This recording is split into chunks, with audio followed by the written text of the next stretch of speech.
Welcome to Art Blossoms. Today we are drawing a still life, a bowl of fruit. Let's start with our supplies: a sketchbook, pencil, ruler, and some crayons. Start with our sketchbook in a horizontal position, find the middle, and then draw two dots, one on the left and one on the right. Make sure that they are spaced apart. We're going to draw another dot in the bottom. That's going to be the bottom of the bowl. We're going to draw a curved line from one dot toward the center, then another curved line from the other dot toward the center. If you don't touch that first dot, that's okay, just erase it. We're going to find the middle and mark an area that's a little bit lower than the height of the dots. Then we're going to connect it with a slightly curving line. And that is the main shape of our bowl, and we're going to add a foot by adding two lines down and then a curved line across. And it's going to take the shape of our bowl. Let's get a ruler and we're going to draw the far end of the table. This is our table line. The bowl overlaps the table line, so we only draw the table line on the sides of the bowl. Now we're ready to start adding some fruit. We're just going to add some round shapes. Draw them nice and big.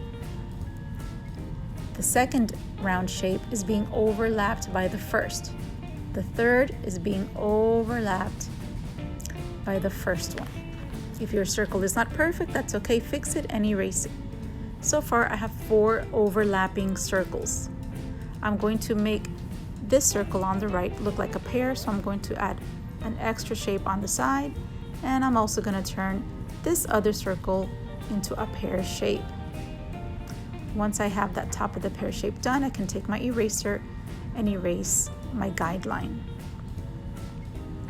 So I have my bowl with 4 pieces of fruit. Next, I'm going to add a little curved line for the stem to be coming out of the apple. So my 2 fruits in the middle are apples, and then my 2 fruits on the sides are pears. Again, a curved line and then stem coming out of each one. I erase where the stem overlapped the edge of the fruit. Overlapping is going to make your drawing look more three-dimensional. Give it space. I'm going to add color with crayons, and I'm going to be adding a little bit of yellow to the pears and to the apples, and I'm going to change my second pear to a lighter green. Just do any combination of colors. I will use black to add shading to make it look a little more three-dimensional, and color in the stems. I'm going to color in my bowl, but if you want to do designs on it, that's great too, and add a little bit of black crayon to give it shading.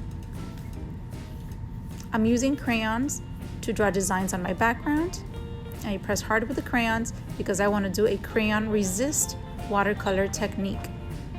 When I paint watercolor over crayon, the wax of the crayon pushes the watercolor away.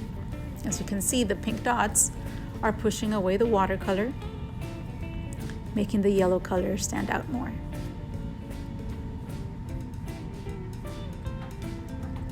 I want to add a little bit of extra color, so I'm putting some orange blended in with my yellow to give it a little bit of a different effect.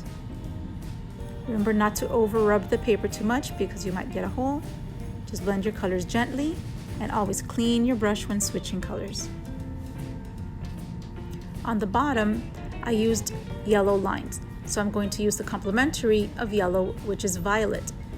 The violet and the yellow contrast each other so that yellow really pops out.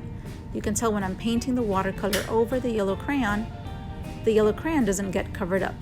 It does push the watercolor away. Just make sure that those crayon lines are pressed really hard. And here is the finished masterpiece.